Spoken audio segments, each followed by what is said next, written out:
Or text the word news to 505-505. Text news to 505-505. Text news to 505-505. Just cover shipping. Message and data rates may apply. Got a backyard project or lawn to tame? For over 50 years, VP Racing Fuels has dominated racetracks around the world. Did you know your trimmer, chainsaw, or blower is a little air-cooled race engine, making VP Racing Fuels the logical choice to fuel it? Our specially formulated fuels promote smooth first starts and longer performing engine life. Available now at all your local retailers. Don't let low-quality fuel stall your weekend. When it matters most, choose VP Racing Small Engine Fuels. Welcome to Trunk Nation, your home for pure, unadulterated, 100% Eddie Trunk. You don't know how much I look forward to this. Where the heart of rock beats on. Trunk Nation. Sirius XM. Keep it rock and roll alive. Action Talk. What's happening, everybody? A good Tuesday to you all. 19th day of February 2026. It is 3 o'clock Eastern Time, noon Pacific here in sunny Las Vegas, Nevada. And we are live talking rock with you, if that's what time it is and what day it is on your phones. I was going to say watches, but most people just go with the phone these days. You're listening to the show live, so we welcome your involvement. 844-686-5863, as usual, is our phone number. And, of course, you can connect via social media at Eddie Trunk, X, Instagram, Facebook page, and the show accounts at Trunk Nation, SXM, X, Instagram, and TikTok. So all the ways you can connect with this program. And we always enjoy your phone calls as well. We had a ton of phone calls yesterday to start the week on a Monday. A lot of good stuff that we got into. If you did not get through yesterday and there's something on your mind, we will have time for your calls today for sure. Maybe even early on here and certainly after our interview, because we have guests. We have guests all week. The guest today is a first-time guest. Somebody that, to my knowledge, and, you know, I say this and then sometimes I forget because I've been doing this so damn long that I actually talked to this person or met this person or interviewed them before. But I'm pretty sure I've never interviewed Stewart Copeland, the legendary, and I do mean legendary drummer from The Police. And, you know, I was telling Joel a little bit before we started, it's a little bit, you know, on the outside of the usual hard rock world that we kind of swim in. But as I've been saying the last few years, I love opening up a little bit wider. Still certainly staying in the rock lane, but I love talking to some of these different people and these people with tremendous history and tremendous stories. And Stewart Copeland obviously was 1/3 of one of the biggest bands ever in The Police, a band that is no longer active, although the original members are. Sting is obviously incredibly active, still doing shows, doing residencies here in Vegas, solo stuff, all of that. Stewart Copeland is very active as well. He has scored movies, he has scored TV shows, he still plays, he's very active on YouTube with videos.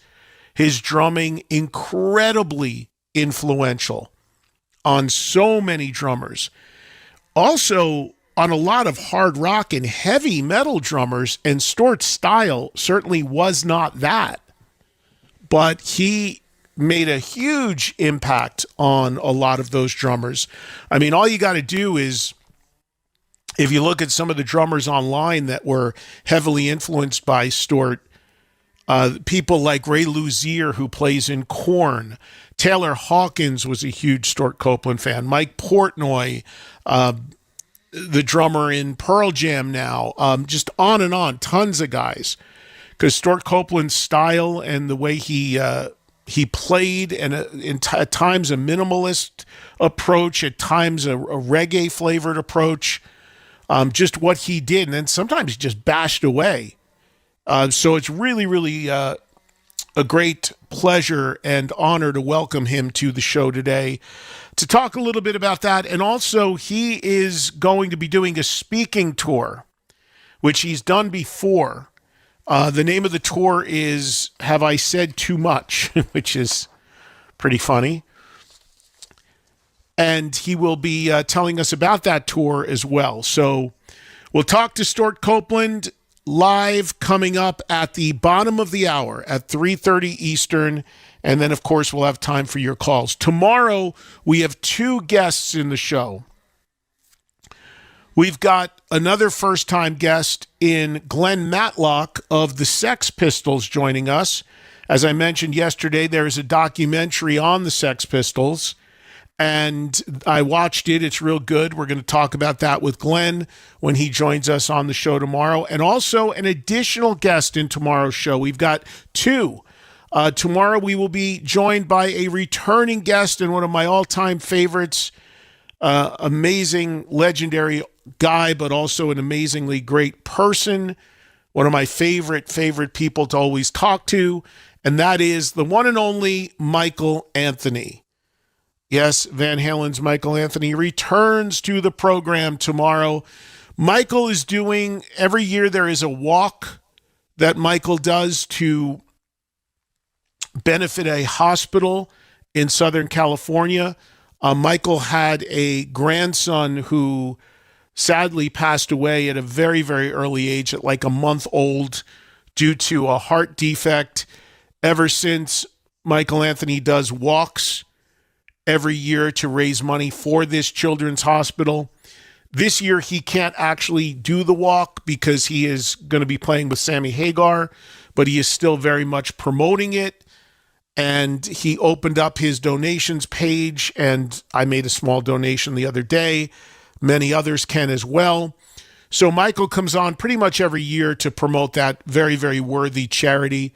He'll come on to talk a little bit about that, and he also will come on to talk about anything. Obviously, getting ready to go out and play more shows with Sammy and whatever else we might get into. So it's always, always great to spend time talking with Michael Anthony. Obviously, total legend and original member of Van Halen. And he'll join us live in the program as well tomorrow. And then Thursday, our final guest of the week. Of course, we've got a live free-for-all Friday, so I will work the whole week live as we head into the holiday weekend. But Friday will be all you to wrap up on the phones. But Thursday, the final guest of a very, very busy week. In studio, Alice Cooper, returning to the program. Again, Alice getting ready to do another run of shows with Chris Angel here in Vegas, Thursday, Friday, and Saturday. They've also announced more runs in November and December, a couple extra weekends just added on. So we'll visit with Alice in what looks to be like the final hour of Thursday's show. Another phenomenally great guy, obviously another incredible legend, and always great to have him on the program. And with Alice here on Thursday, we'll take your calls as well for him. So start thinking about that if you'd like. Maybe we'll get some calls from Michael tomorrow as well. Maybe we'll try to work you in if we can, if we have enough time tomorrow. See if we have some time, we could get some people on the air to say hello to him. So, look what we got this week. Original member of Van Halen, original member of the Police, Alice Cooper, an original member of the Sex Pistols in Glenn Matlock. Pretty amazing week when you think about it. And of course, today, like I said, Stuart Copeland in a matter of minutes. As usual, if you missed anything, including yesterday's show, you can grab it on the SiriusXM app, including the Hair Nation show that I do Mondays only, which I also did after this one yesterday. As far as news is concerned today, also, I'm pretty sure I'm going to be going to see, here in Vegas tonight, is the Youngblood Warning Show is here in Vegas tonight at Planet Hollywood. I'm pretty sure that I'm going to that. I'm not 100% sure, but I think I am. I'm definitely going to it Friday in LA. And as I mentioned, there's a semi-private Youngblood thing Saturday in LA, which I'm going to. But I might be there tonight predominantly to see The Warning, especially if I don't make it in time to see them in LA at the Greek because I'm flying in that day. But hoping this all works out. We'll see what happens. I may be able to give you a report on that tomorrow. But certainly after the holiday weekend, I will. So that's the plan, and that's another thing going on. As I mentioned, if you were listening yesterday, I saw Elton John here in Vegas, very last minute out of nowhere at a private show on Sunday, which was crazy and super, super cool. Talked about that in yesterday's show. So tons going on, tons to cover. I'll do my best to bring it all to you here each and every day on Trunk Nation. All right, so as far as news today, it's fairly light, but a few things to talk about. I admittedly am not a big comic book person. I think the other word for comic books is illustrated novel. Joel, are you a big comic person at all? Yeah, the term you're looking for is graphic novel. Graphic novel. Thank you. That's why I went to you. I thought you knew something about this. So this Bruce Dickinson thing announced today is basically, is graphic novel like the more highbrow way to say comic book? Basically, yeah. I mean, basically, they used graphic novel as a term for usually comics that have more adult content. Okay. Yeah, comic book, can be kind of campy and kiddie, whereas a graphic novel will usually be geared towards adults. Okay, so as you may know, Bruce Dickinson put out a solo album probably a couple years ago at this point called The Mandrake Project. We had him on for it. As a matter of fact, the video of that interview is on YouTube. And the theme, the comic played into the concept of the album. Well, we don't know if there's another album coming for the Mandrake story, but there is another comic book called Year 2 that was announced today. I didn't see an exact release date for the book, but the book was announced rather. So as I mentioned, it's an interesting time for Maiden because we're seeing the various members, and I brought this up with Steve Harris when he was on with us recently, all doing kind of different things. For a long time, it was just the Maiden world, and that was it. These guys didn't deviate from the Maiden world at all. But these days, you see them doing different things. Adrian Smith out there playing with Richie Kotzen. And then you've got Bruce Dickinson, who's very active with his solo stuff and also now doing signing shows. So that's interesting. Steve Harris out there doing British Lion. And Bruce Dickinson, who I believe is going to do more solo touring and seems to be real committed to that again, now with a second graphic novel tying in with the whole Mandrake story. Also announced today, and this was a bit kind of confusing on the press release that I got. I think I've kind of disseminated it, though. So Adrian Vandenberg, one of the former guitarists from Whitesnake, Adrian joined Whitesnake for the 87 tour. As you know, John Sykes played all the guitar on the 87 record, with the exception of the guitar solo in Here I Go Again, which was played by Adrian. And we all know the story that Sykes recorded the record, him and Coverdale, and really the entire band that recorded the record. Coverdale boots out of the band, and you see the videos for all those songs, and you see Adrian Vandenberg in those videos, even though with the exception of the guitar solo in Here I Go Again, he actually didn't play on the record at all. But he became the face of those videos and songs through that MTV period, and then ended up being on the Slip of the Tongue album with Steve Vai and did a few other recordings, but really the bulk of Adrian Vandenberg's contributions to Whitesnake were really more live. Yes, there are studio recordings, but definitely more on the live end. So Adrian had dropped out of performing for a long time, and he became a painter, and he was doing artwork. We had him on the show talking about all this. Now, in the last few years, he has certainly gotten the bug to play again, because originally he started up again a number of years ago with a band called Moon Kings. That really didn't go anywhere, so then he just decided, you know what, let me just start under my own name again and redo Vandenberg, which was the band he had before joining Whitesnake that had very, very modest success in America. So then he did that. And during Vandenberg shows, he would do Whitesnake songs. Now he is going to tour in America under the name, just his name, Adrian Vandenberg, subtitled My Years with Whitesnake. So much like Michael Schenker just did a tour where he played all UFO, Adrian Vandenberg now really leaning into his time with Whitesnake. Now, that's not all he's going to play, but he's definitely playing off of his time in Whitesnake. And the other component to this is joining him on this tour are Vinnie Moore and Marco Mendoza. And those guys will be playing music from bands they were part of as well. Vinny, it says in the press release, is going to do some UFO songs. Marco is going to play songs from bands he has been aligned with or has toured with.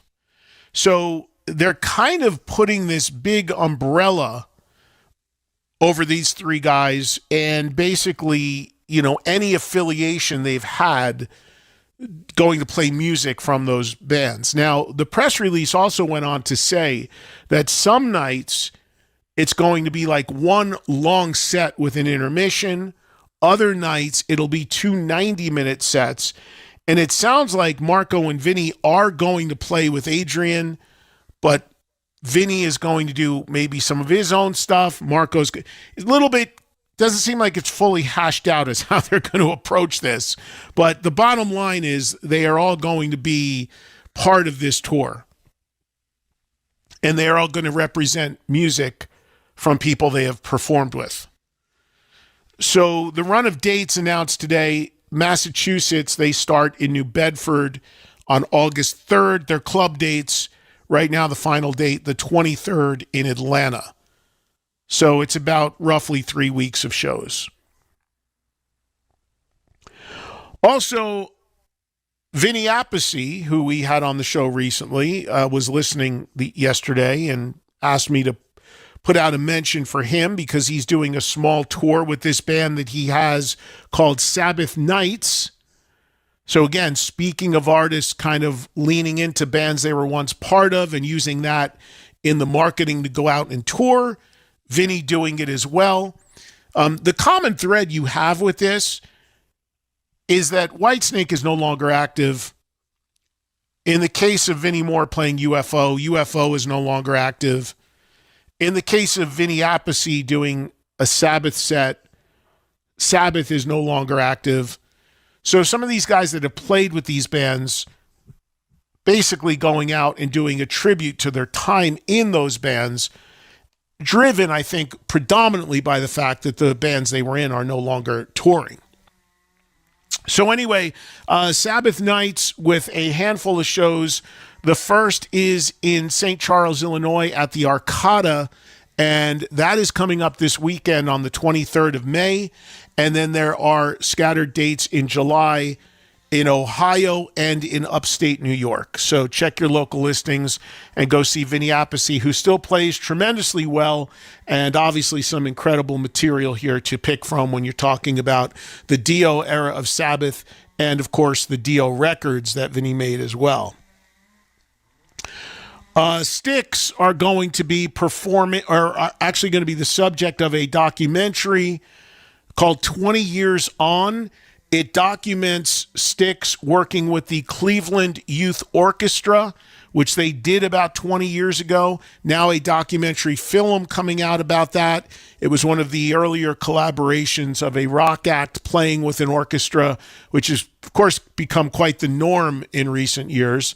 But this is called Kaboom, and that's the name of the orchestra, I believe, as well. It is going to screen in Ohio, and I'm sure we'll get a much wider release.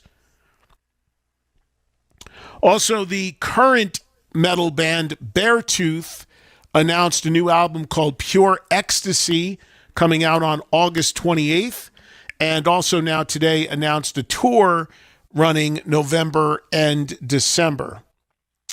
Also announced today, you may remember the old movie Transformers, which came out 40 years ago. Well, there's going to be a re-recorded, reimagined version of the Transformers soundtrack that'll be released.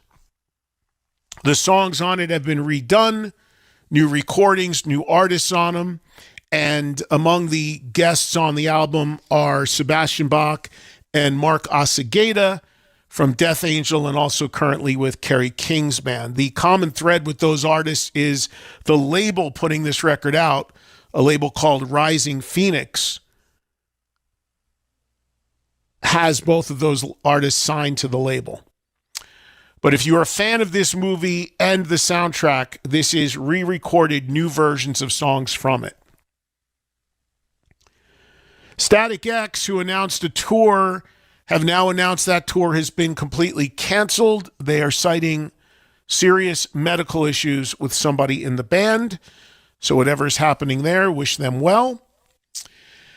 And lastly, I mentioned I saw Elton John here in Vegas on Sunday, who of course was the subject of a biopic. Announced today by the movie trade magazine publication Variety that Billy Joel is now going to be the subject of a biopic. It's in the very, very early stages of development. The movie is said to have a working title of Billy and Me, and tells the story of Billy Joel through the eyes of his early manager discovering Billy and his rise to becoming a major, massively successful artist. So there's very little information on this just yet. And as we know, some of these things take a really long time to come to fruition, to be developed, to get funded, to get shot, to get released. But I have a feeling that this one, if Billy Joel is in fact involved in it and has signed off on it, probably should get there, given that Billy Joel is such a major artist and is often, compared to Elton John, being that he was a piano-driven rock artist, and Elton John being British, Billy Joel being American. They've always kind of been tied together. If you saw the Billy Joel documentary, which was excellent, Billy said at one point that kind of annoyed him, that they always had this comparison and rivalry or perceived rivalry. But Elton John's biopic came out a few years ago, and now it looks like a Billy Joel one is at least attempting to be made. But again, these things are pretty involved to get them done and out of the gate. But if the artist is involved, it should happen. By the way, I was asked a few times about the Scorpions biopic, which of course, I'm in very briefly, and I know the person who made it, and that is still very much happening. I mean, the movie is done. I've seen it. It's done. It's just they're trying to figure out the rollout for it right now. And over the weekend, this past weekend, there was a big screening for it in LA to that end. It's interesting with Scorpions because they are way more popular actually in other parts of the world than America. So it may very well be a scenario with that movie where in Europe, it comes out in movie theaters. Here, it just comes out on a streaming platform. But that's still not completely figured out yet. So that's what I mean by how much time some of this stuff takes to make happen. Even once the movie is done, there's still a long process in figuring out the rollout and if it's going to get in theaters, if it's going to be theatrical, if it's going direct to streaming. There's all these different ways this stuff happens, which is outside of my world, but I've learned a little bit about it through the folks that do this stuff. But that's still a thing, and the movie's really good. I have seen it, and once there is a rollout for it in terms of you guys being able to see it, we will likely do something on that movie with the person who made it, Ali Afshar, and hopefully some of the guys in the band. I know some of the guys in Scorpions actually went to LA this past weekend for the event. They actually got in touch with me very last minute about possibly coming there and doing something with them, but it just didn't work out timing-wise. But that's still very much happening, and I can't wait for everybody to have a chance to see it because it's very, very good. Joel's telling me on that Bruce Dickinson graphic novel pre-orders now, it's expected to be released in October. So there's the story on that. Joel, anything else you want to jump in on? You had the headlines I had today. Birthdays, I'll shout out. Happy birthday, Pete Townsend, celebrating 81, and Phil Rudd celebrating 72. Phil Rudd, of course, speaking of incredible drummers, and we're about to talk to one very shortly with Stuart Copeland joining us. Phil Rudd, of course, the AC/DC drummer who has not returned to playing with the band. We know that in New Zealand, he's popped up and played some club shows. We know he had a lot of serious legal issues, which seemingly have been resolved. We don't know if he can leave the country, but he is not playing with AC/DC once again on this current run and is not planning and scheduled to play with AC/DC on the dates they have coming up. The drummer in AC/DC continues to be Matt Logg, who came into that gig when AC/DC became active a couple years ago playing. But Phil Rudd, a huge part of the sound of AC/DC, much like Stuart Copeland, a huge part of the sound of the Police. So I look forward to speaking to him, and he'll be joining us here live on the air very, very shortly. So with that, I see some folks on the phone who want to get on the air, but we will hold on that because I want to spend some time talking to Stuart, and then when we're done with that interview, you guys can either continue to hold or I'll let you know time to call back in, and we'll take some calls here for sure. It's called Yum Yums, the best donut ever. I went there, the lady had one left, and then she knocks it over with her stomach onto the floor. And I went, I'll take it. What? She goes, it fell on the donut floor. I don't care. I want that donut. You called it a donut floor. That's not a thing. It's all perspective. In your mind, the whole place is essentially donut. I don't Because care. I pulled it out of the toilet. The donut toilet. The Bonfire. Weeknights at 5 p.m. Eastern on Faction Talk. Or anytime on the SiriusXM app. The road can go anywhere. The music should too. Road Trip Radio. All over the map with driving jams and sing-alongs that shift gears. But always hit. Take me home, country roads. Road Trip Radio. Channels 301 and at home with the SiriusXM app. My dad passed away unexpectedly at a stroke at 63. Of course, it was awful in every way, but we are very grateful that he had life insurance. So even after he was gone, he was still able to provide for us. And now I have a wife and 4 little kids. And that's why I have life insurance for my family. Ethos is the best place to go. They make it fast and easy to get covered. It's 100% online. There's no complicated process at all. There's no medical exam. Just a couple of health questions. You get a quote in seconds, and you can apply in minutes. You get covered the same day. You can get up to $3 million in coverage. And some policies are as low as $30 a month. And in 10 minutes, your family can be covered with life insurance. When it happens, your family's going to be very grateful you went to ethos.com. Get your free quote at ethos.com/quote. That's ETHOS.com/quote. Ethos.com/quote. Paid spokesperson. Time spent on application may vary. Online health questions required. Rates may vary. Sample rate 10-year lifetime policy for 40-year-old healthy non-smoking male. Eczema, eczema, eczema. So many ads for eczema products. But those fancy TV ads don't mention that those prescription products can cost thousands of dollars. There's a smarter way. It's Exoderm for eczema and dermatitis. Exoderm costs less than $20. Yep, less than $20. You don't need a prescription, and it's available on the first aid aisle of your local store. Exoderm contains the #1 doctor-recommended ingredient in a clean, hypoallergenic cream with no harsh additives or nasty chemicals. Exoderm, fast, effective relief from the itching and inflammation of eczema. This stuff really does work. Take back control. Heal eczema flares with soothing Exoderm Flare Control Cream. It's on the first aid aisle of your local drugstore, supermarket, and at Target and Walmart too. Exoderm for eczema. Now that's smart. Looking for a little extra fun?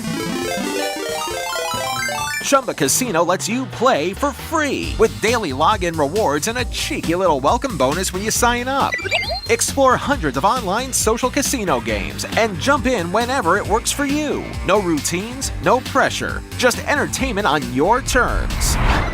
That's Chumba. Only available in permitted states. No purchase necessary. See terms and conditions for details. VGW Group. Void where prohibited by law. 21+. Business owners, tired of slow banks, piles of paperwork, and credit-based loan denials? At Signet, funding is based on your revenue, not your credit score. No red tape, no waiting weeks, just fast access to capital with real people who understand small business. You need to be in business at least 1 year and averaging $50,000 a month or more. Get started at signetfunding.com. No cost, no obligation. That's SIGNET funding.com. signetfunding.com. Now more talk that rocks. Great for the bands and great for the audiences. Trunk Nation with Eddie Trunk. Doing God's work, man. Thank you very much. Faction Talk. Okay, we are back live on SiriusXM Faction Talk 103 and the SiriusXM app, and I am very much looking forward to speaking to this gentleman. It is an honor to have him for a few minutes here today joining us. He's got a speaking tour coming up, which we're going to touch on. And also, of course, everybody knows him as 1/3 of one of the great bands of all time, The Police. Joining me now live is Stewart Copeland. Stewart, good to talk to you and good to see you since we're doing this over Zoom. Thanks for the time. Well, nice to talk to you and all your folks. Yeah, How are you all doing out there? You've got quite a again, I'm seeing this, and we'll post this video later for everybody to see. But I'm assuming where you are is your home studio. Is that where you're at? Yes, this is the Sacred Grove where my fancy friends come to play. Yeah, and I got a huge the whole. It's actually is a studio disguised as a playpen. And I've got the world's largest collection of the cheapest instruments money can buy. I got cello, I got trombone, I got guitar, I got bass guitar, every kind of drum on the planet. And so my chuckle buddies come over here and jam, and I got cameras around the room too. And the whole room is wired for sound. I mean, this is like my big train set. And I've got every microphone, the xylophone the timpani is all mic'd up. So I hit play and record, and everything is in record. So my chuckle buddies, well, like Snoop Dogg, Danny Carey, Taylor Hawkins, or Neil Peart, or Stanley Clark, or Ben Harper, they come over here and just jam. And then I got cameras around the room. They just sit there on. And when they go home and when I recover from my hangover the next day, I cut it all up and put it up on YouTube. You go to YouTube, look up The Sacred Grove, and you will find just no commercial enterprise, no agenda, just a bunch of chuckleheads coming over here and jamming, and put it up for free for all to enjoy, or not. You've been doing that for a long time, right? I mean, you embraced YouTube and doing something like that. I mean, that's kind of become common now, but you started doing it a long time ago, right? Well, I guess YouTube gave it a purpose, but I've been a recording enthusiast forever, since I was 16. I've been recording something, and now they invented movie cameras, digital movie cameras. In fact, I did a police movie because I got a movie camera back in the day, Super 8. But then they invented computers and went all digital. So I got these cameras around there. I discovered something with not having a cameraman, which is that if you have the camera just sitting there locked off on a stand with a wide angle, or 3, I've actually got 5 of them around the studio. They just sit there, and you can overdub audio. For all your muso audience out there, recording enthusiasts, you can overdub audio, easy peasy. Let's double track that guitar. Let's add an overdubbed something, Well, if the cameras haven't moved, you can overdub video. The camera hasn't moved and Snoop's playing on the drums. Hey, let's listen to that playback. And as we're listening to the playback, I hand him a trombone. Take a solo, Snoop. And so now I can overlap. I got 2 Snoops. The room hasn't moved, but Snoop is in 2 different places. So now I got 2 Snoops or 3 Taylor Hawkinses. How about that? Wow, that's amazing. I mean, you just in that rundown of some of the people that have been in that room and done this. It's a very eclectic mix of people. Everything from Danny Carey, who of course the drummer in Tool, to Snoop Dogg. Do they know when they come in that room? I have to pay Snoop Dogg. Oh, you have to pay? No, it was a barter deal. Is that right? He sent me some tracks to play on. That was during his reggae phase. And I don't know. I think I'm going to play some reggae now, says Snoop. So he calls me. I think he needed a little bit more research on the origins of reggae and where to look for reggae stuff. Brentwood, maybe not so. Anyhow, he came over. What a great guy. But I mean, I did some tracks, and my fee was, you got to come over here and jam at my place, which he did. And we had an incredible night with my buddy Armand Sabaleko on bass. And the 3 of us just cut it up, and he played every instrument in the room. He could do something on it. He said, nobody ever let me play drums before. And there he is banging away on the drums. I said, dude, you're Snoop Dogg. Nobody ever told you could not play drums or any darn thing you want to play or don't play. Yeah, but he's pretty good on the drums, by the way. He never played drums before, but he's pretty good. Yeah, no, I mean, that's interesting that he would be able to come there and just pick up anything and play it. I got to ask you about 2 guys, though, you ran down in that real quick, that are both, in my audience especially, people are huge fans of, and sadly, neither are no longer with us, in Neil Peart and Taylor Hawkins.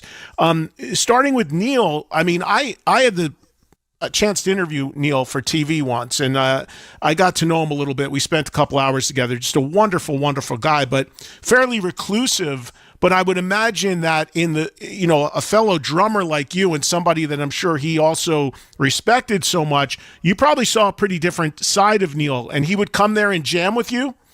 Yeah, and with the rest of my buddies, we do lunch at the Bubba Cave, which is his place over in Santa Monica, where there are no drums, just vintage cars and brand new state-of-the-art motorcycles and vintage cars. That's Neil Peart's Bubba Cave, and we do Mexican lunch over there. And then of an evening, he comes over here with either Taylor or all kinds of people come through here, and we just have a jam. And yes, he is much more comfortable among his peers.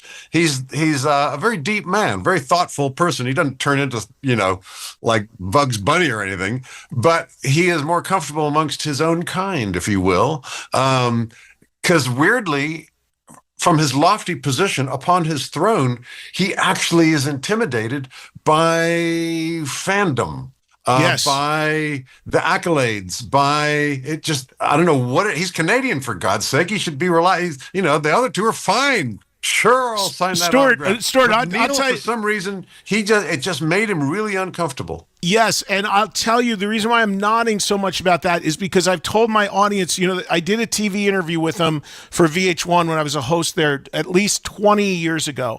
And people ask me all the time, because it pops up on YouTube and stuff, and he's not done much of that. And they always ask me about it, and they say, what was it like spending the day with him and everything? I said, the only time Neil got weird is if somebody on the crew or something came running up, is like, holy shit, you're Neil Peart. Oh my God.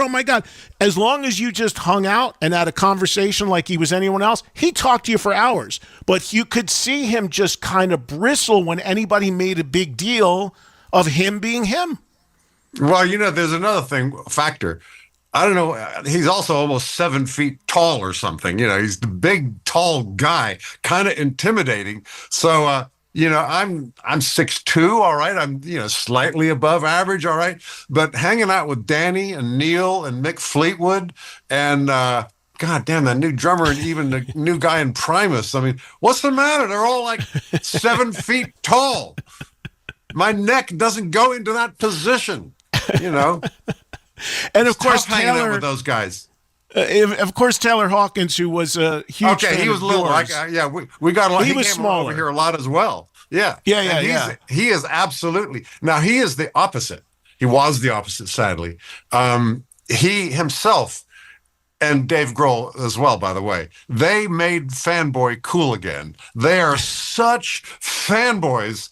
And proud. They are out of the closet fanboys. Right. On the people that they grew up with, whoever they listened to, like a Queen for Taylor Hawkins, he reached Roger Taylor, and it's embarrassing to watch his obeisance, but that's an entirely different vibe. Those are loosey-goosey guys who are just enjoying the ride.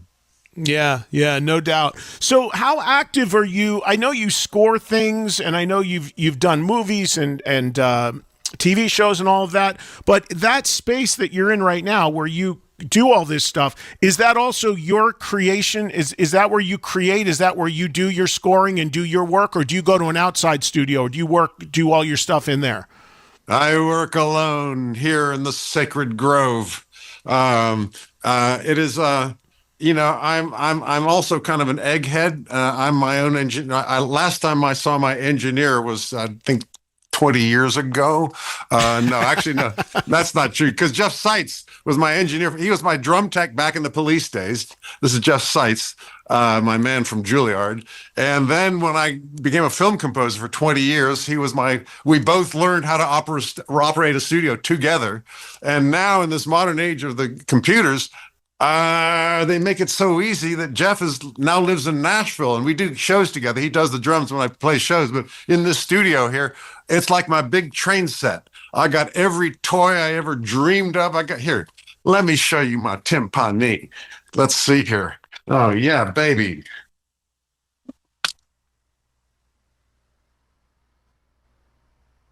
We lost the audio on it, Stuart. Anyhow, this is where I play, yes. But I can record an album here. It's all line checked and ready to record. But the thing is, though, that I don't record. The recording business is a hobby nowadays. You can't make a living out of it, but I enjoy the hobby, so I record stuff.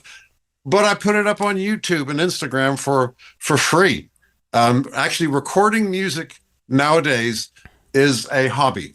Not only is it a hobby for musicians who are retired like me, and involuntarily for young musicians who are trying to make a living out of it, but it's also a hobby for business friends of mine. I got a buddy in Dubai in a war zone who started inspired writing songs with AI. And he's a businessman. He's never touched a guitar or a piano or raised his voice in song or anything. But with AI, he's making music and he's sending me these songs. It sounds like a band. It sounded like Eagles on a good day. Man, that guitar solo just soars. Eric Clapton never sounded so. It's all AI. I think it's his voice in there somewhere, but he has the sensation that I have of making music. It's personal to him. He didn't have his fingers on a fretboard. He didn't write all the lyrics, but he created it, and it's him. And it's a strange thing for a guy who's been making music for 70-something years to see somebody who's totally not a musician enjoying that thrill of creating something and receiving your own art. Him listening, I can just imagine the expression on his face as he listens to his song that AI made for him. Yeah, but Stuart, let me ask you about that, because that's a big thing these days. It's a big talking point with all the artists I talk to, and they're extremely concerned about it. It sounds almost to me, though, that you kind of almost are you pro AI, or do you? What are your thoughts on it? I don't know enough about it, nor do any of us, to know whether it is Satan or the chosen, the Messiah come to save us. We don't. I don't know. None of us can. I don't know. But in my rundown there, you might have missed one of the demographics. For me in my retirement, music's a hobby. For the young musician trying to earn a living, okay, that is an entirely different relationship with AI. The people who make a living commercially by doing jingles, by doing movie scores, by doing, paid music for any purpose, they're screwed. I'm sorry to say, because AI is really good at providing. You're trying to sell Mountain Dew. You need give me a rock beat. It's really good at doing that, and it's cheaper. No publishing, no complications of living here. The people who make professional commercial music are screwed. But Billie Eilish and the next Billie Eilish, I've been playing with AI, and there's a load of stuff that it cannot do. And maybe one day it will be, but I think the unique artists who come along, Bjork in her day, or Billie Eilish, or the next unique artist that we haven't heard about yet, Angine de Poitrine, AI can't come up with that. So the individual artists will thrive and will survive. In fact, they'll be using AI to maximize as a force multiplier for their music making, and we'll do fine. There's an interesting documentary I just watched on AI. I haven't finished it yet, but it's online right now, and it's exactly to your point. It's way beyond just music, obviously, but they interview for the young filmmaker. Oh my God. You and I can both go out there, get on our computer, or stay in here. We don't need to go out there. We can stay in here and play on our computer, and we can create a Francis Ford Coppola epic with bombs blowing up in the Himalayas at the bottom of the ocean and outer space. We can have Thargons running across the screen of a movie that you and I make. This is a force multiplier for creative people. Oh my God, let me have all those locations for free. Let me have all those resources, all that special effect for free, instead of having to go to Cambodia.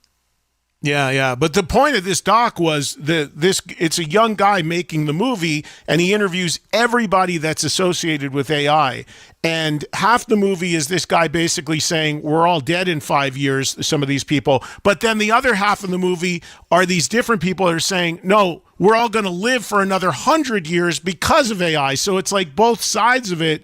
It was really like crazy to hear all the different perspectives. We're all guessing. Yeah. I'm a glass half full guy, but just by instinct, by nature, I'm looking at all the fun stuff you can do, but there's probably somebody a lot smarter than me who knows a little bit more, who's a glass half empty guy saying, by the way, you're filling, you're consuming all of the energy on the planet to feed this giant computers and polluting the air and all the downside, whatever the downside is. I'm sure there's a downside. So us optimists, might have it wrong. The doomsayers, damn, I'm sorry to say, might be right. Yeah. Hey, Stuart, I'm curious because you're obviously still so active playing, and I talk to so many people who have been playing drums for a long time, and because it is physical, as they get older, they tell me about all these ailments they have: shoulders, wrists, arms, feet, ankles, etc. How are you feeling at this point in your life still playing? Really good. And I, unfortunately, all my drummer buddies do have to get a lecture from Uncle Stu Daddy. There's a bandwidth of guys who are like 10 years younger than me, and that's Danny Carey and Neil Peart. No, Neil Peart's same age as me, exactly. But I mean, your Taylor Hawkins, your Foo Fighters, your Rage Against the Machine, your Primus, your Tool. Those guys were 16 when I was playing Shea Stadium. And so I get a ride.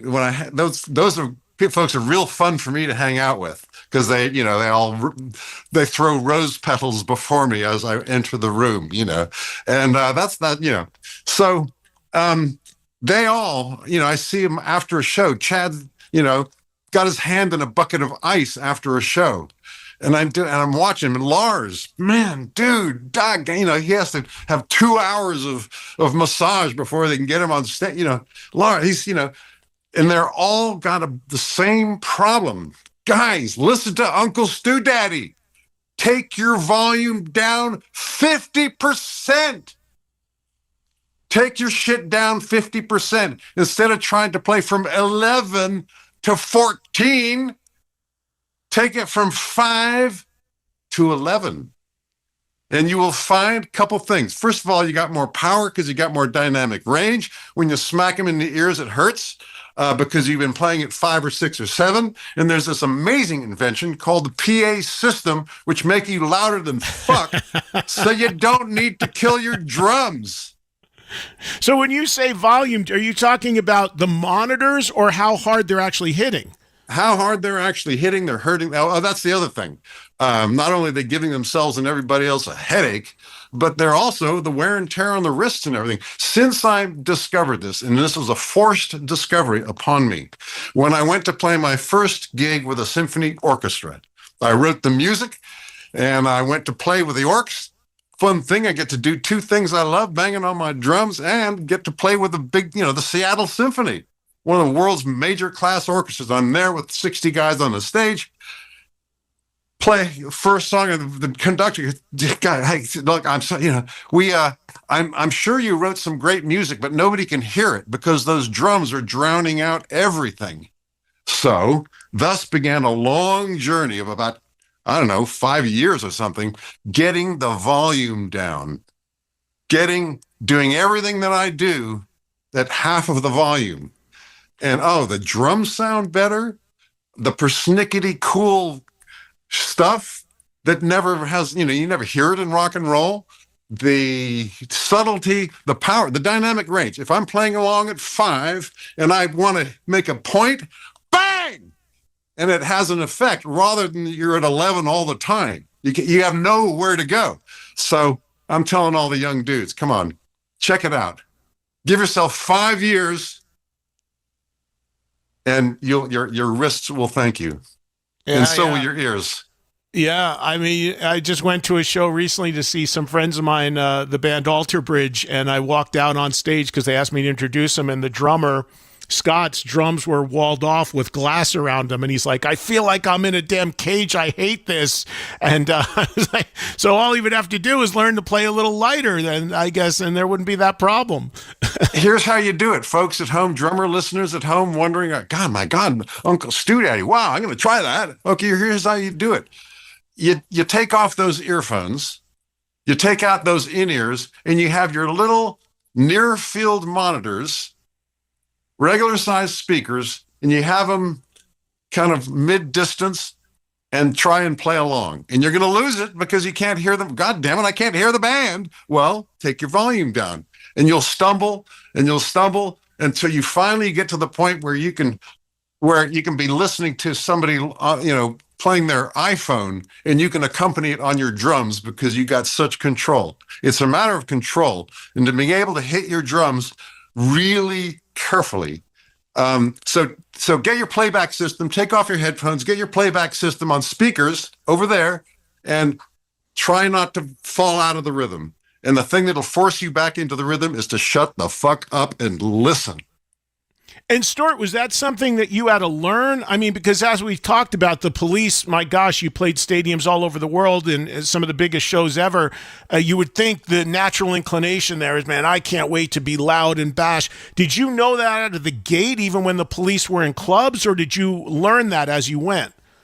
I think somewhere in my late 50s, I discovered this. Oh, maybe a little earlier, but no, all the way back in the days of the Police, playing the clubs, playing the stadiums, I was beating the shit out of them as hard as I could because I thought that was what the job entailed. But it turns out that, you think if you play at half volume, it's going to be half as exciting, but weirdly, counterintuitively, It's not. It's more exciting because you can do more shit. Yeah. As everybody can hear, Stewart is a great speaker and has great stories and great insights on so many things. And to that end, he is going out on a pretty extensive tour that's called, this is a great name, Have I Said Too Much? With a question mark, The Police, Hollywood, and Other Adventures.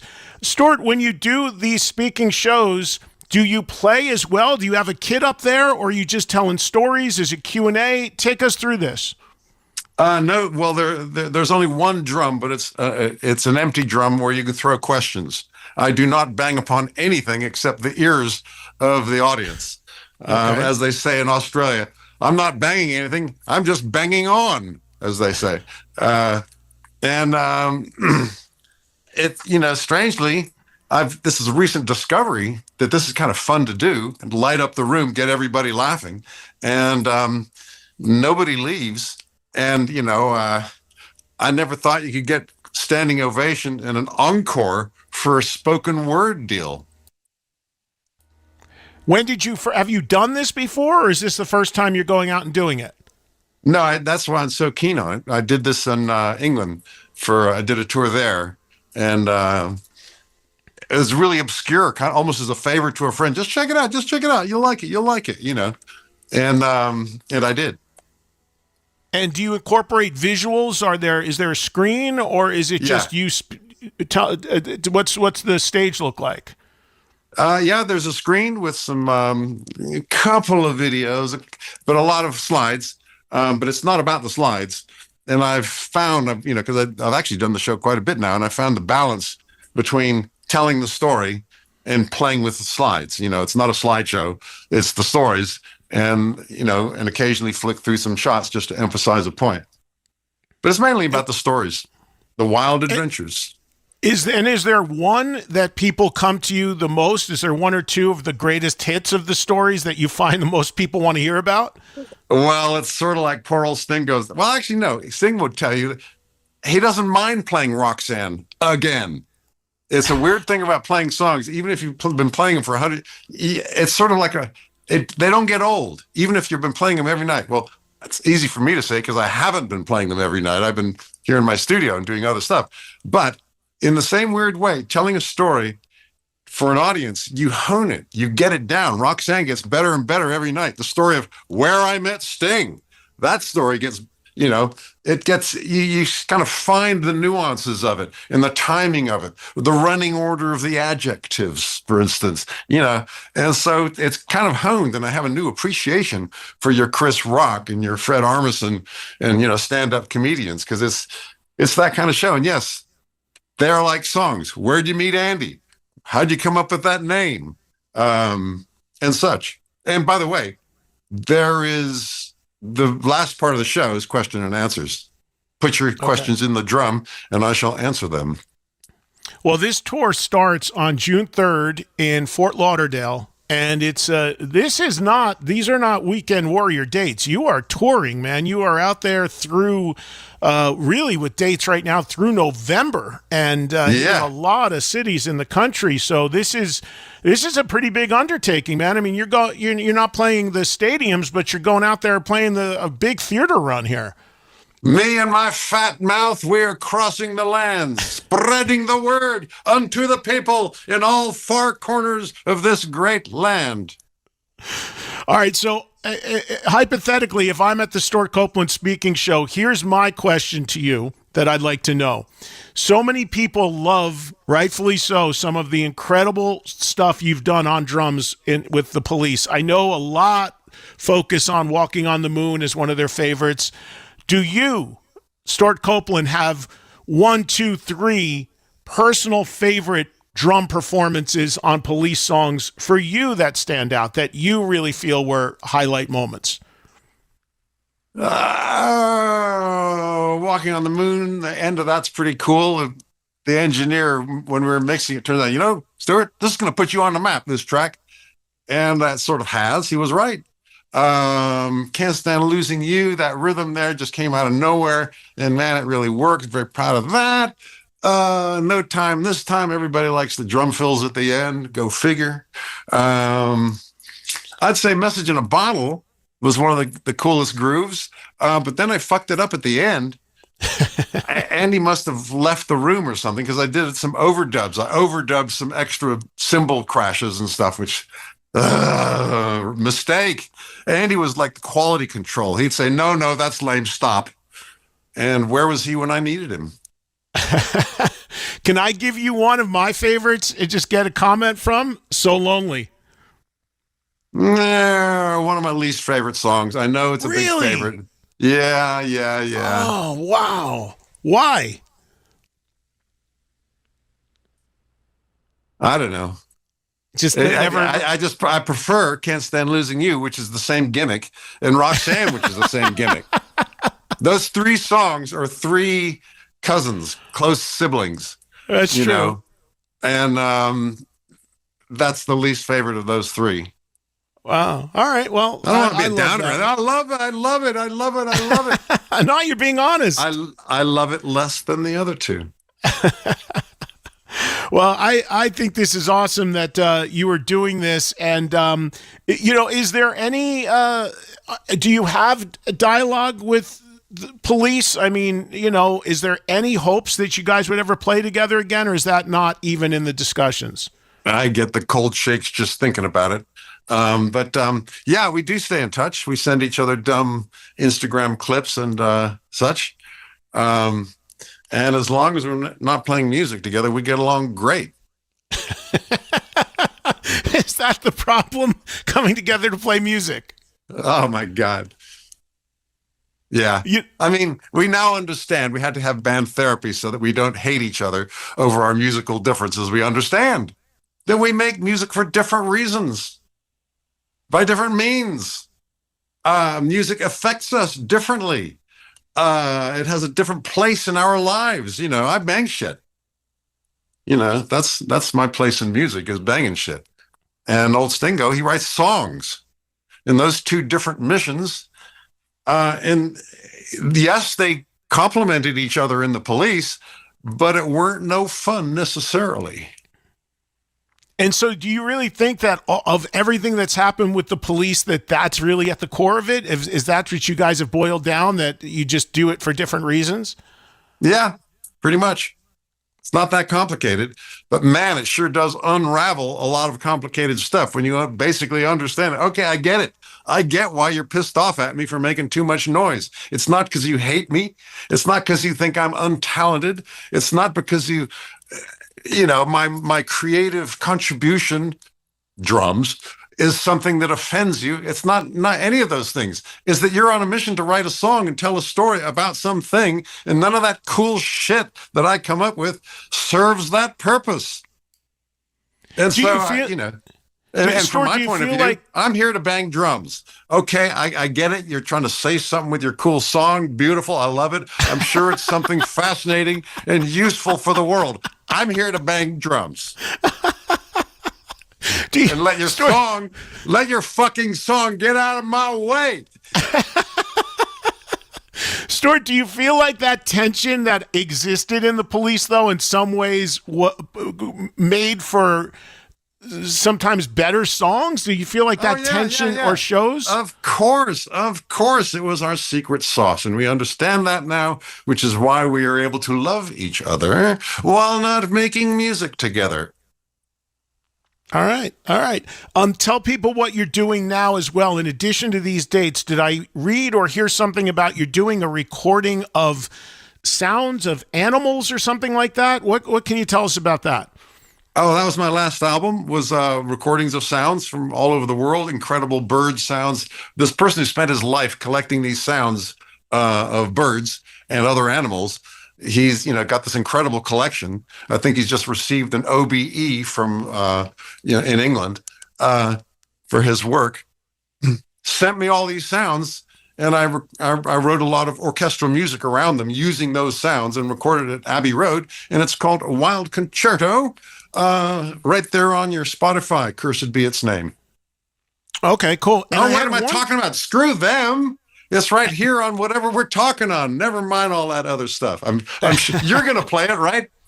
Absolutely. It's obscure. It's obscure. It doesn't fit. It's not going to be top 40. But Well, that's this not is a my hard problem. This is a hard music rock. 'cause it's cool, not because I'm going to get on the charts. Right. Well, that's it. This audience here leans more towards the hard rock side, so maybe they would like it. Who knows? Well, play them the hyena track. Those hyenas are wild, heavy metal motherfuckers. Anything else coming down the pike that fans should be on the lookout for that you're working on, and in addition to besides the speaking shows?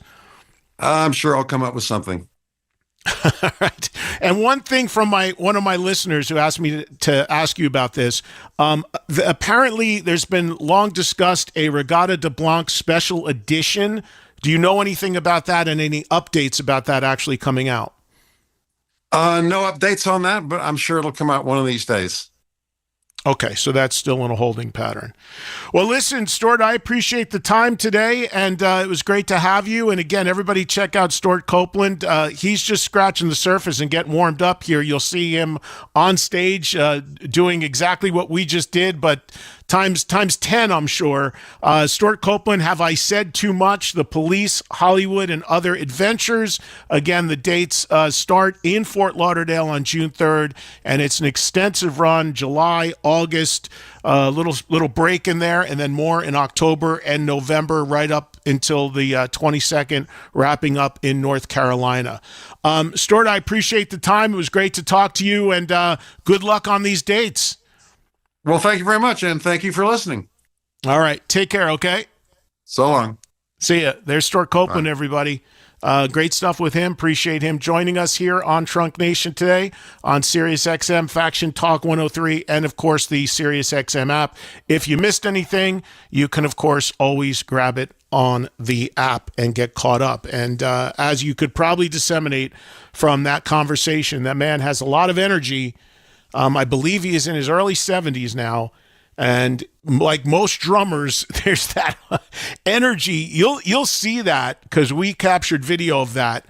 When I post that video up, he starts out just sitting at his console there talking.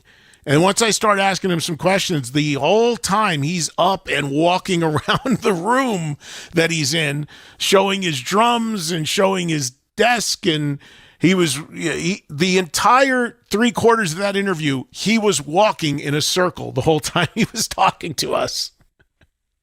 So, and I find that's the norm with drummers. They're always moving. They've always got to be moving. Feet, hands, they've always got to be in motion, which of course makes sense given what they do for a living, hitting things, as Stewart said, and making a racket. But an interesting perspective on the Police there, which clearly are not reuniting anytime soon, even though, as I said the other day, if they did, it would be stadium level. But he seems to be quite happy with where his life is at now. That documentary he did on the Police called Everybody Stares was real good.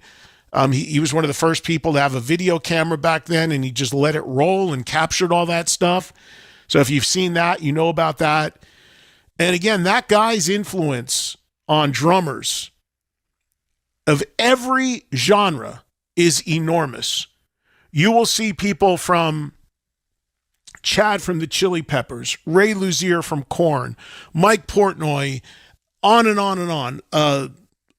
All a tip of the hat to Stewart Copeland. And just the style he brought, the energy he brought, the lack of energy where he laid back, how he left so much space in some of the songs. The different styles he brought into playing with the Police, super important to all those iconic songs. I don't know why he doesn't like So Lonely, though. Maybe there's a fight over that one when they recorded it or something. I mean, they notoriously fought. But I love So Lonely. But he was definitely not his least favorite of all of them. I always use the word dynamic with these guys. That is dynamic with a capital D. But like he said, as long as they don't make music together, they're all cool. And I forgot to bring this up, but there was a story just a few weeks ago that I had on the air that I know him and Andy Summers were suing Sting for back royalties. Something to do with performance royalties or something like that. They had been paid a few $1 million. They felt they were owed more. But that was in the news a few weeks ago. So even though he says they make it work by not playing together anymore, clearly there's always the dynamic, as I call it. All right, well, I enjoyed that. First-time guest there, Stuart Copeland. And if you want to hear many more stories and be able to ask him questions, again, Speaking Tour is out there coming soon, and you can find the dates on. In a biopic is himself. Wow. Trunk Nation with Eddie Trunk. Sirius XM. Well worth the cost. Faction Talk. Sunday is the fastest day of the year, and SiriusXM puts you in the driver's seat. Man, I've wanted this race for so long. At noon Eastern, the green flag drops at the Brickyard for the Indianapolis 500 on Channel 83. Then at 4, we head to Montreal for Formula One's Canadian Grand Prix. Hear it on 160 or 205. And at 6, feel the thunder of NASCAR and the Coca-Cola 600 on Channel 90. Coming to the green flag, the crowd is on its feet. Hear it all on SiriusXM and the SiriusXM app. If watching TV has gotten way too complicated for you, then here's some good news. You can say goodbye to 1 million different subscriptions, wasting money and endless searching for something to watch. And say hello to Philo, a better way to TV. Philo's the only streaming service that keeps you in mind, making TV easy and affordable without sacrificing quality or the channels you love. With Philo, there's a package that's right for you. Whether you're looking for the best live TV on more than 70 channels, with a huge library of movies and shows, and an unlimited DVR, or you're looking to upgrade your experience with Philo's bundle, unlocking access to even more blockbuster films on top-rated shows on HBO Max Basic with ads, AMC Plus, and Discovery Plus. Whatever you choose, with Philo, you're getting great TV for an even better price. Find out more at philo.tv. That's PHILO.tv. Subscriptions auto-renew. Cancel anytime. See philo.tv for more. Eczema, eczema, eczema. So many ads for eczema products. But those fancy TV ads don't mention that those prescription products can cost thousands of dollars. There's a smarter way. It's Exoderm for eczema and dermatitis. Exoderm costs less than $20. Yep, less than $20. You don't need a prescription, and it's available on the first aid aisle of your local store. Exoderm contains the #1 doctor-recommended ingredient in a clean, hypoallergenic cream with no harsh additives or nasty chemicals. Exoderm, fast, effective relief from the itching and inflammation of eczema. This stuff really does work. Take back control. Heal eczema flares with soothing Exoderm Flare Control Cream. It's on the first aid aisle of your local drugstore, supermarket, and at Target and Walmart too. Exoderm for eczema. Now that's smart. Tired of the same old game night?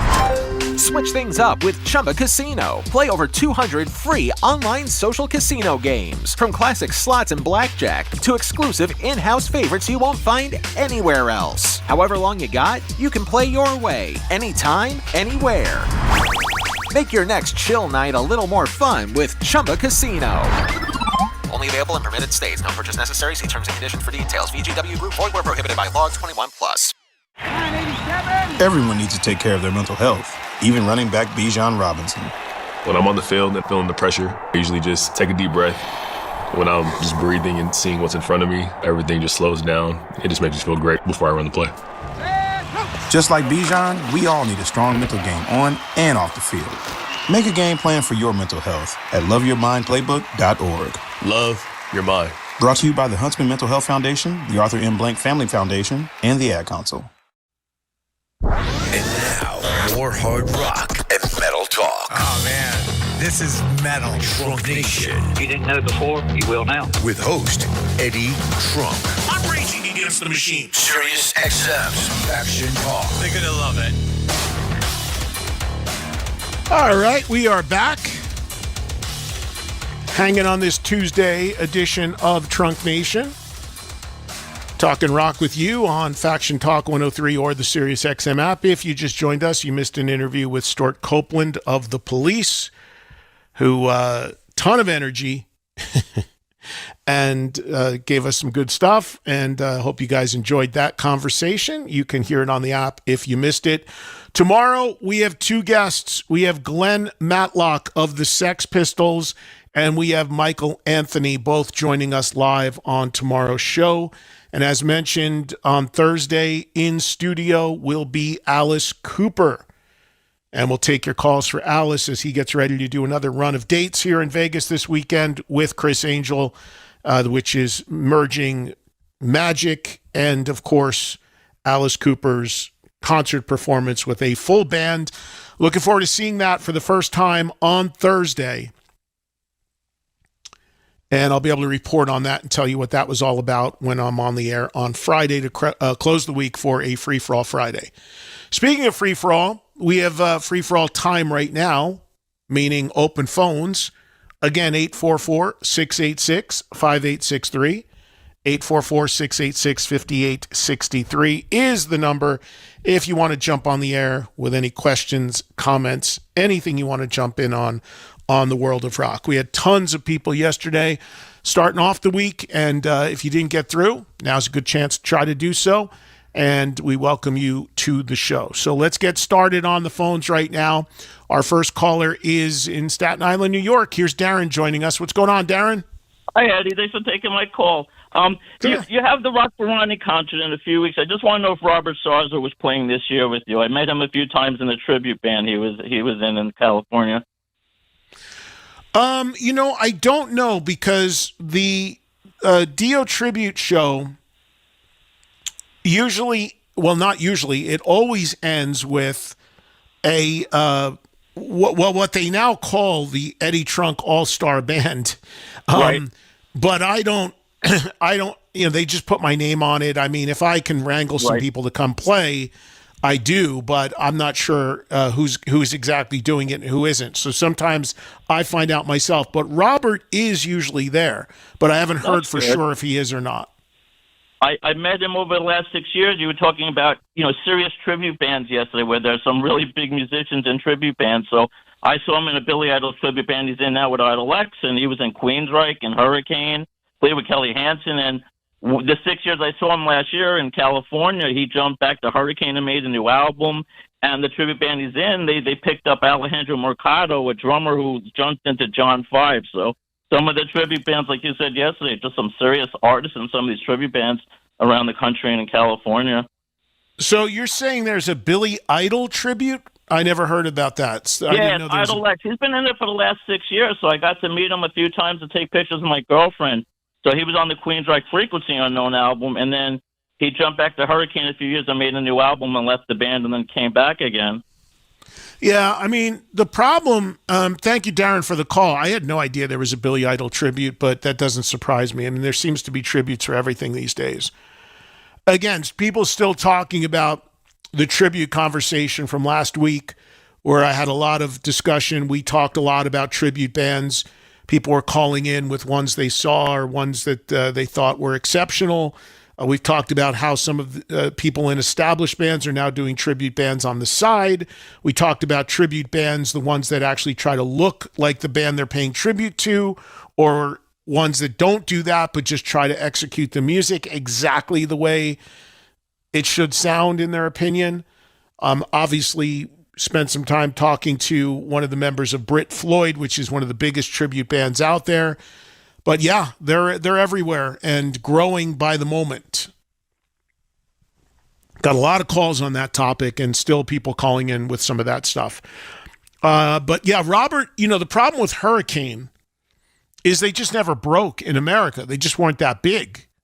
So trying to do anything with as I say all the time, trying to do anything with a band like that now is extraordinarily difficult.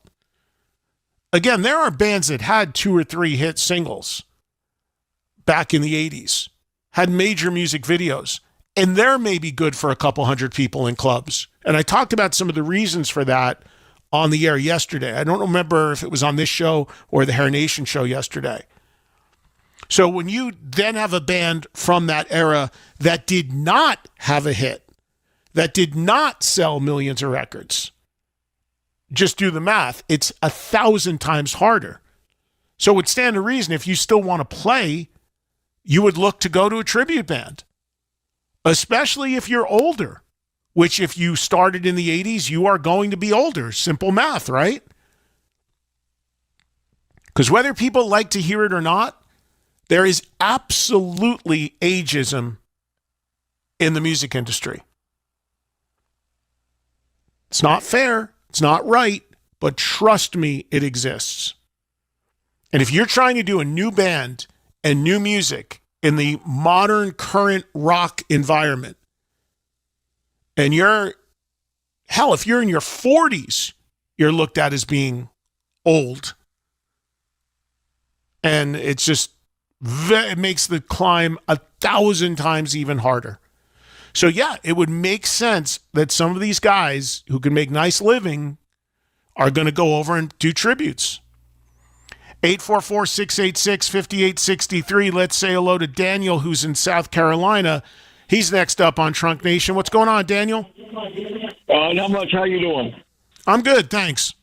Thank you for taking my call. Hey, my wife and I were at Godsmack in Raleigh, North Carolina this past Saturday. And it was a great show. The thing is, I purchased the tickets for $30 because it was like, part of the Ticketmaster cheap thing, which was great. The thing is, my wife, God bless her, she wanted to do an upgrade. And when she did the upgrade, it was twice that amount of money, and it was done through Live Nation, which is insanity because it's owned by the same company, and yet they wouldn't credit the $30 essentially, or $60, which I had already spent, towards the $80 per ticket that she spent for the upgrade. It's just very greedy. It's so greedy. It's insane to me. Daniel, you got a pretty loud phone connection there, but let me just try to make sure I'm hearing this right. So you did the $30 ticket deal for Godsmack, and then they offered you the upgrade, and how much additional was the upgrade? $80 per ticket. So that would have brought the price of the ticket to $110, and where would that have moved you? From where were you at 30, and where would the 110 have gotten you? From the back row to a box set, Okay. But I'm sorry. Go ahead. No, so you thought they should have just sold that at 80 and credited you the 30 for the initial price of the ticket. Yeah, because it's the same company. It was sold. The upgrade was sold through Live Nation. My wife through Live Nation, but they own Ticketmaster. It's at the same venue. Correct. Yeah. Well, Daniel, I'll try to comment on this a little bit right now, but I'm just going to let you go because your phone's real noisy, whatever's going on in the background. But thank you for the call. So I understand what Daniel's saying, but I also don't think that really, it doesn't, to me, that doesn't bother me, because what they're doing is they're offering you to move to a way more desirable location in the venue for additional money. So they're not, yes, in essence, they are replacing your original ticket with a ticket in a better location. So I understand that part of it. But that ticket that they're moving you to, when it went on sale, may have been $200. All in, you're still paying $110 for it if you count the 30 plus the 80 upgrade. So it's still a discounted amount. I don't have a problem with that. I don't have a problem with what happened there,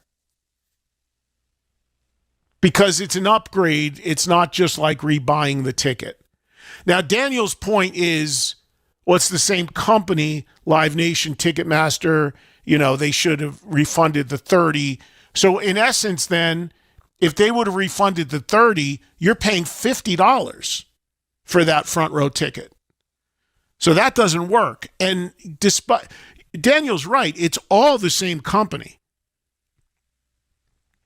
They own the ticketing company. They probably owned the venue, which means they make all the money on the parking and the concessions and what have you. And they are the promoter under the name Live Nation. So that is true in most venues. And that's why Ticketmaster has been under investigation, and there's been these trials or what have you, and these hearings in D.C. trying to break them up as a monopoly or a perceived alleged monopoly. But this one I don't agree with Daniel on, because it was an upgrade offer, and keeping that $30 in there from the initial ticket purchase kind of makes sense to me. But look, like I said, all of these programs, all of these concerts, all of this stuff is done to make the most amount of money possible. Whether you want to believe it or not, or agree with it or not, or be in denial, whatever. But the whole mechanism is to make money. Bands tour to make the most money possible. Sure, they tour to play their songs and see their fans. But they tour to make the most money possible. Look at what Stuart Copeland just said a few minutes ago. So yeah, music is just for fun now. Music is just promotion. Well, when he was in the Police in their heyday, it was the opposite. They made a ton on selling records, CDs, cassettes, 8-tracks, vinyl. And yeah, you toured to sell the record. Now, you tour to make money. So the whole thing is about maximizing money. That's why we have all of these VIP packages and all this stuff that goes on. Again, that's just ways to make extra money. And because there's so much going on the road and so many bands on tour, most shows do not sell out, especially amphitheater shows in the summer. So that's why you get the $30 ticket deals, 4 for $100 deals, sometimes even free tickets. Because as I've said so many times, just get you through the turnstile, and then when you're in there, we can make some money on you. Whether it's a $20 beer, whether it's a $15 pretzel, a $15 hot dog, $70 to park, a $75 t-shirt, whatever it is. Okay, we got them in the building. Let's make some money. And another tactic, which has been going on for a while, has been the seat upgrades. Here's a ticket for $30. You're going to be in the moon. You're going to be way in the back on the lawn. Oh, but don't worry. When you get there, there will be a kiosk. And if you want to kick us another $80, we'll move you down front. It's just marketing. It's just business strategy. But that's the business today. That's just how things go. And I'm sure you guys have all experienced it, and you have all, decided whether you want to do the upgrades or not. But remember, pretty much nothing's for free. There's an ulterior motive to all of it. And that is making the most money possible at every level. Here's Mike, who is in North Carolina, joining us today on Trunk Nation. What's going on, Mike?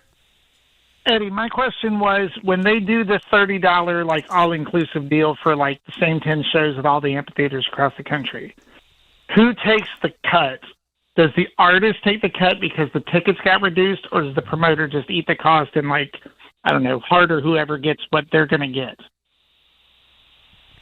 Well, the way a concert works in general is, again, okay, so say in the case of Live Nation as an example,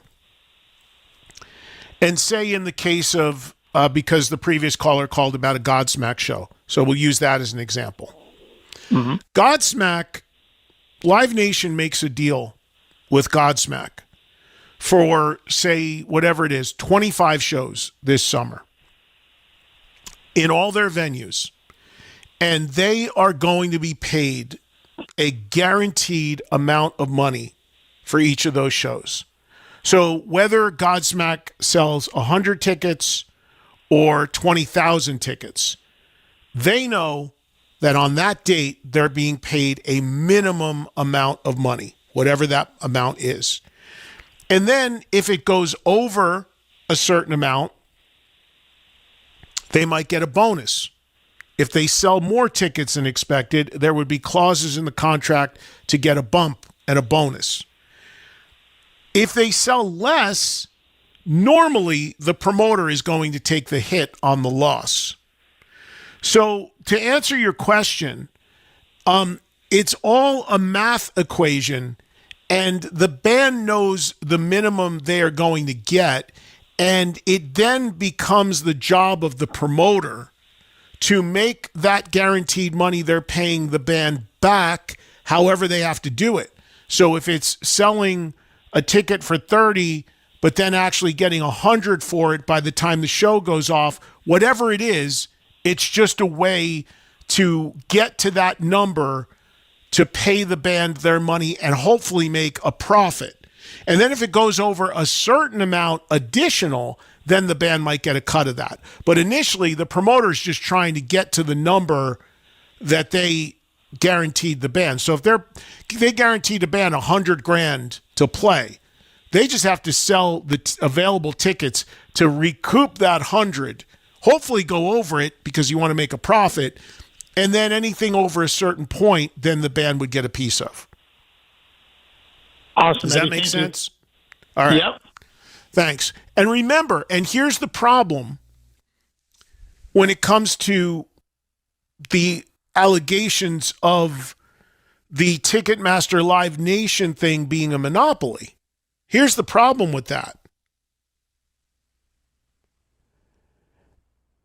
Not the problem, but here's where well, you can perceive it as a problem.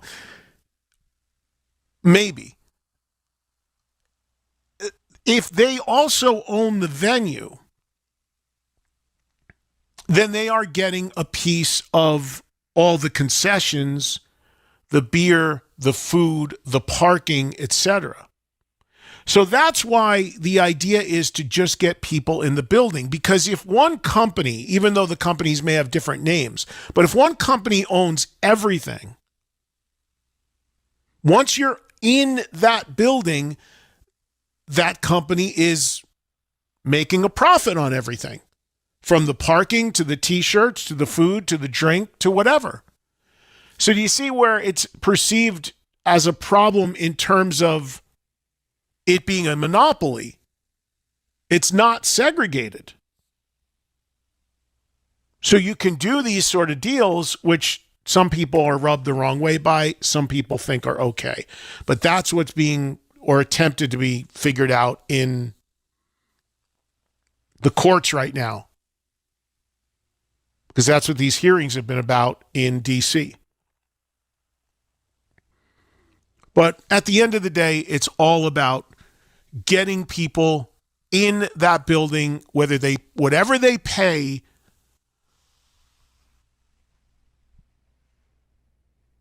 because then you could maybe make some more on them when they're in there. And by the way, again, I'm not saying there's anything wrong with this. It's capitalism. I don't know if there's anything wrong with the monopoly aspect of it, but almost every business that exists is in business to make the most money they can make. And then that ties into, the new buzzword that you've been hearing a lot about, Blue Dot Fever, where shows are being canceled or tours are being canceled because they haven't sold enough tickets, alluding to the blue dots you would see if you went on Ticketmaster, meaning open seats.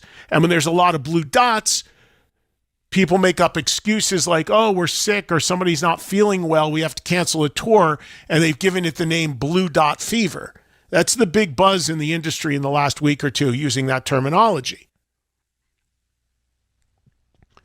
But the part about that nobody talks about that I think is the problem is the flex pricing thing. Because I think people have figured out the flex pricing and are now just waiting it out more and more. And you don't know if these shows are going to sell any tickets or not because people are just waiting to buy them until the last minute now.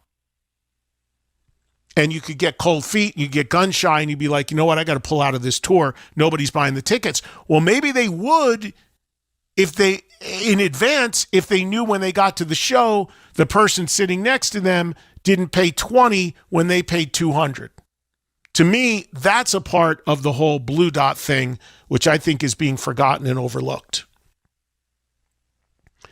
Let me do another break, and when we come back, we'll keep rolling for another 20 minutes or so.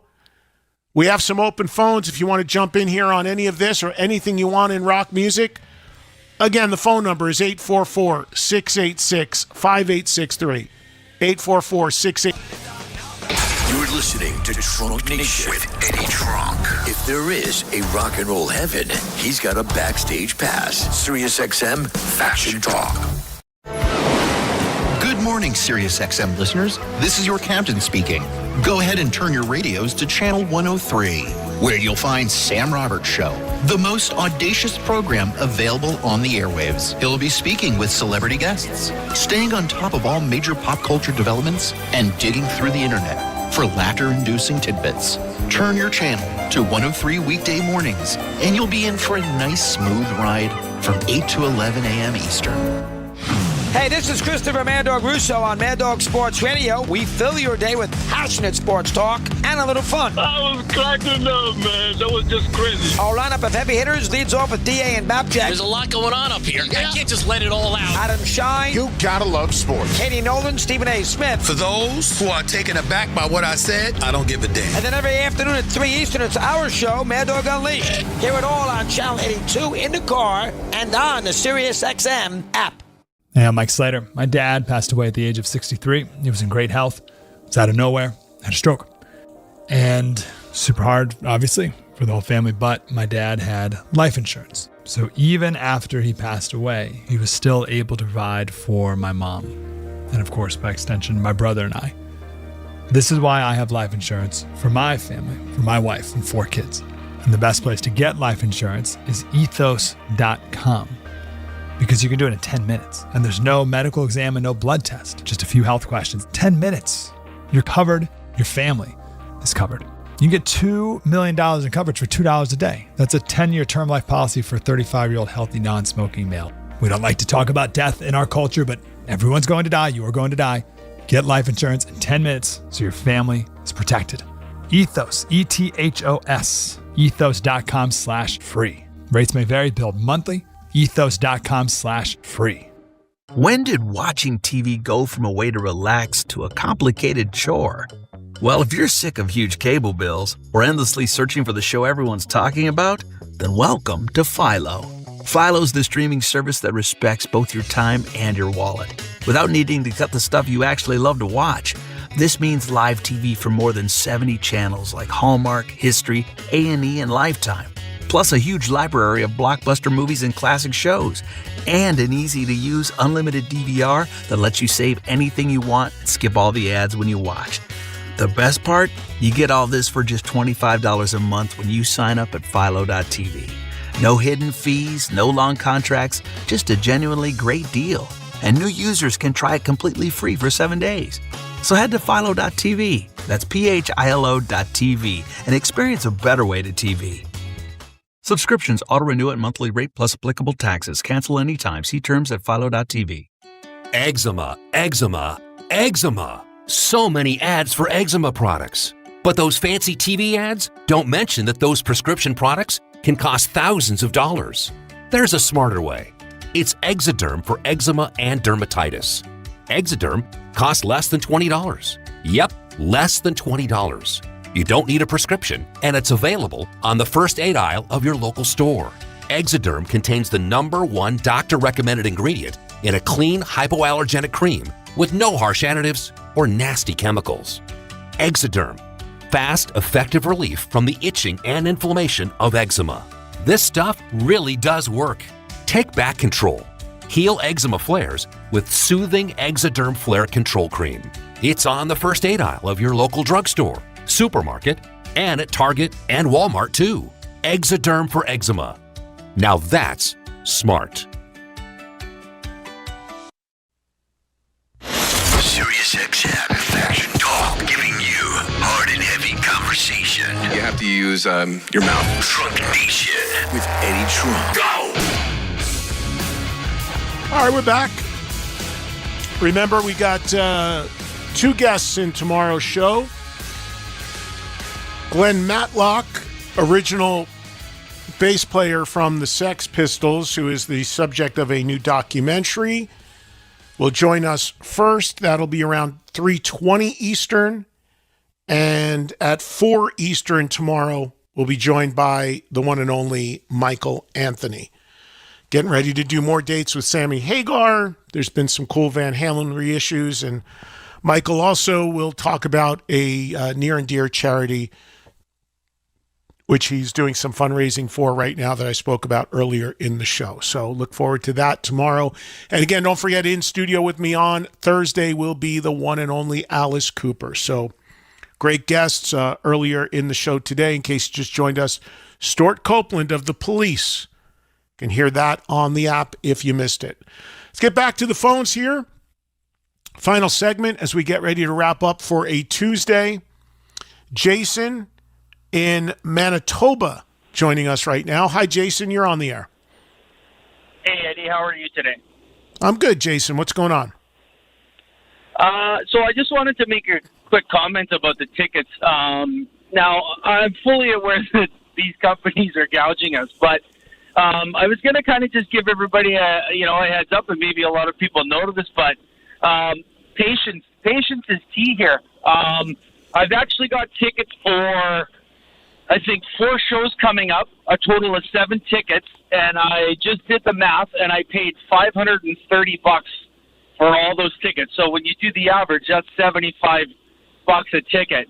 These shows are Deep Purple with Kansas. These are all in Winnipeg too, by the way. Another one is Wasp in October. One of those is actually AC/DC in September, and then Motley Crue, 3 Days Grace, and Hailstorm show in Winnipeg as well. So, again, just a heads up. Listen to you when you talk about those tickets going on sale, a day or two before. And, yeah, they're gouging us, but they're also giving us a lot of opportunities. There's always some kind of promotion. Like, here in Manitoba last year, I think it was last year, the year before, there was a Manitoba 150, birthday promotion for Manitoba turning 150, and there was deals for tickets. The Deep Purple ones, I got 2 tickets in the lower bowl of arena for $60. So, again, I'm the most impatient guy there is, but they definitely do give you opportunities to find those cheap tickets.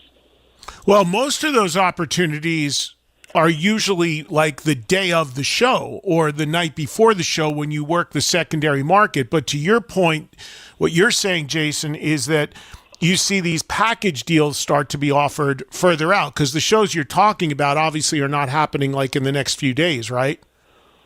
Right. So like the Deep Purple show, for example, it's August 29th in Winnipeg, and I got my tickets like 2 weeks ago for two tickets for $60, $30 a piece. So.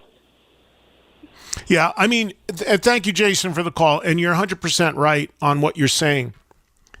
But here's the thing, and again, I've talked about this, and this would tie into what Jason talked about with Deep Purple. So here's the deal. There are a lot of venues in this country, in Canada, around the world. Many of them, not all, but many of them are owned by Live Nation.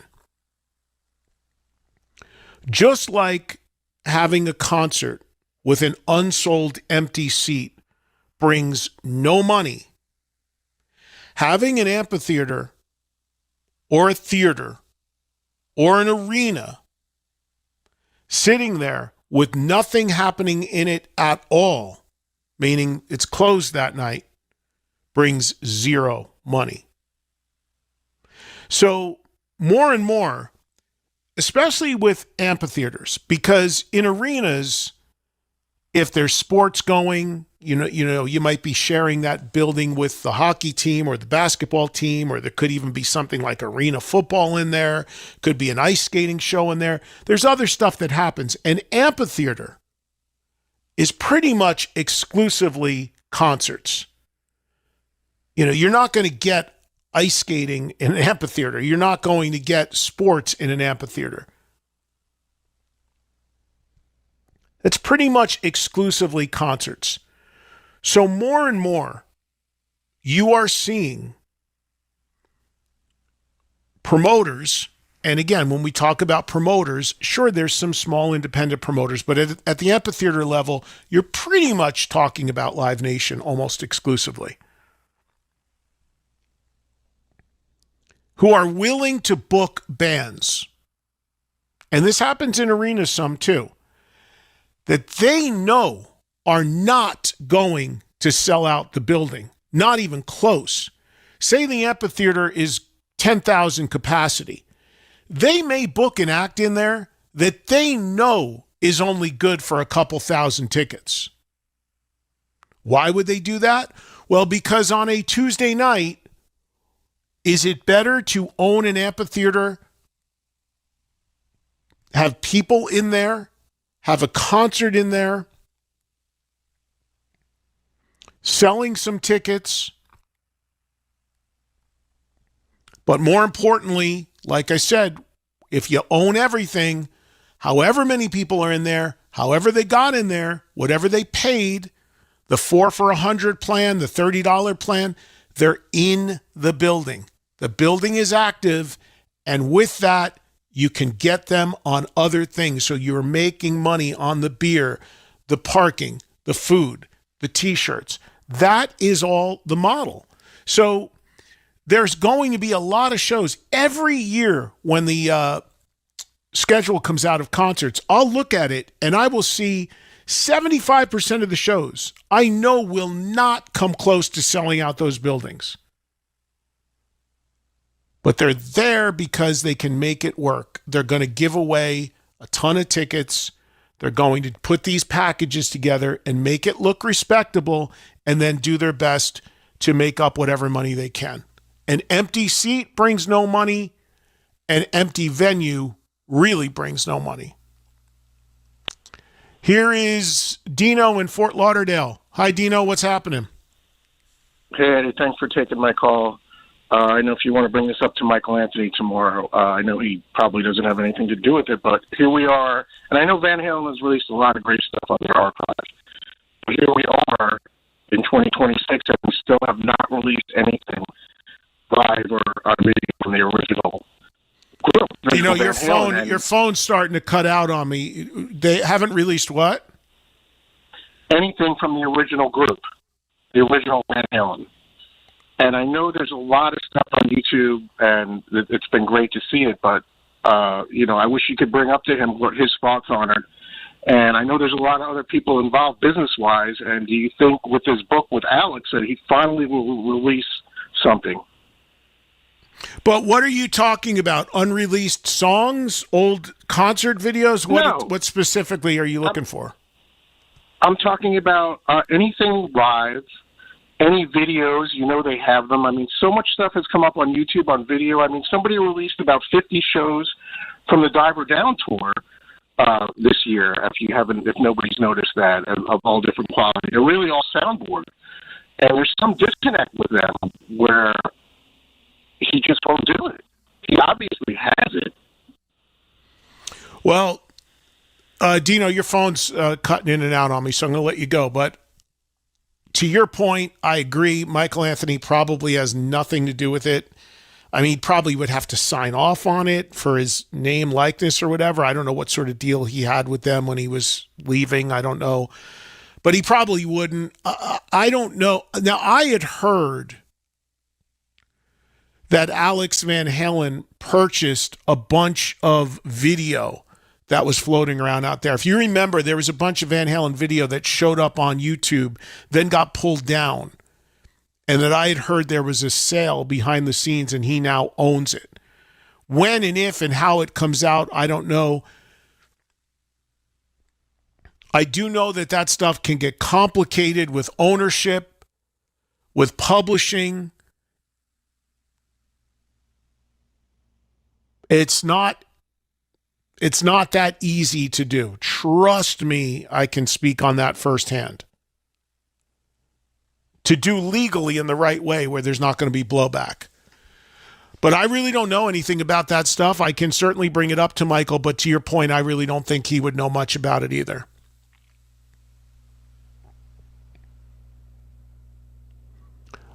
Here is David joining us in North Carolina today. Hi, David. Hey, Ed. How you doing, man? Good, man. So, I guess listening to that interview, I guess a new police record's out of the question, huh? Sounds like it. I mean, it's funny what he said. He's just like, yeah, we get along great as long as we don't try to make music together. I mean, but then he also did agree that tension played into why maybe the police were so good at what they did, but in their 70s, I'm sure they don't want to deal with that tension anymore. Yeah. Well, to that end, police, Sting is actually playing in North Carolina in like 2 or 3 weeks in a small place downtown Raleigh with 2 other guys. And I'm sure, I don't know who they are, but that's not a big venue. But, with Andy and Stewart, they play where the Panthers play downtown Charlotte, and they could fill that stadium. And it's a real shame that, as you say, dynamic can't be overcome just for one more tour, one more record. Give us something. But I get it. I mean, I understand, but I hate it. But anyway, I just hate it. But it was a great interview, and I loved it. And my favorite police song is "Murder by Numbers." As a drummer, that's an incredibly difficult drum pattern to play and maintain. If you get a chance to listen to it, it's great. But phenomenal interview, man. Loved it. Oh, thank you very much. I appreciate that. I'm glad you liked it, David. Thank you. And we'll have some video of Stuart Copeland's interview with us from earlier today that we'll put out in the next couple weeks on YouTube if you'd like to see it as well, because it is worth seeing, because he was in his studio, which is loaded with equipment. And again, after the first 5 minutes of the interview, he got up and started walking around. He walked around the entire time. So you can see a little bit of his world, which again, as he mentioned, it's on YouTube. He's very active on posting videos out of there. So it's nothing you haven't seen before if you've seen that on YouTube. But if you'd like to see in the context of that interview, it's there. Look, I don't know if the Police will ever play again. It certainly doesn't feel like they will. Sting, being the primary songwriter, wrote the mass majority of the songs, has been out there playing ever since nonstop, and has built a huge career as a solo artist, also playing Sting songs. But yes, there would be a true magic of the three of them coming together and playing again, and it would be stadium level if they did it. But here's the other thing. A lot of the stuff that drives that, going back to the original point about money, is financial. A lot of times big reunions happen because there's big money involved. And when you look at the Police, they don't need it. They don't need it. I mean, Sting is one of the wealthiest musicians in the world from all the publishing money. And the other guys, even though they weren't primary songwriters or songwriters at all, they still get paid on the performances of those songs. They still had a piece of the Police and all that live touring. So none of them are needing money in any way. And, they're all in their 70s at this point. It's like, do you want to go out there and bang your heads into each other again and fight and have tension and weirdness? Or you want to leave it where it was left? You're more than comfortable. You all got enough money. You're all doing your own things at different levels. Something to be said for that, too. I know that doesn't work so well from a fan perspective because, of course, fans just want to hear the songs played live by the band they want to see.